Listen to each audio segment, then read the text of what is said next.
Αυτό που λέγεται ανέκδοτο. Παιδιά, εγώ βλέπω πολλά όφο, έτσι. Δεν είναι ούτε ένα ούτε δύο, είναι παραπάνω. Μάλλον κοιτάς τον καθρέφτη. Παιδιά, πηγαίνω, έρχονται συνέχεια, είναι πολλά. Τα άτια.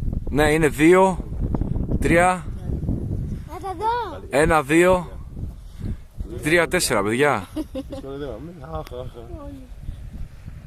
Τα ούφο. Παιδιά, κάτι συμβαίνει εδώ πέρα, δεν ξέρω. Πρώτα ξαδέλφια του μπαμπά. Αυτοί οι δύο είναι παρέα. Κάνουνε πτήση σχηματισμό. Να το δω. Στεφανία, σήκωσε το κεφάλι σου και δες. Στεφανία, ήρθε η ώρα. Το τέλος της γης, το τέλος του κόσμου. Κράτα το. Βαρέθηκα. Αν το χαρτάκι το πετάτε. Και εγώ γιατί νόμιζα ήταν νεφό.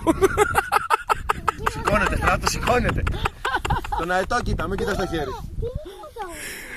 είναι αυτό. Ο Τάκης. Πρώτα ξαδέλφια του μπαμπά.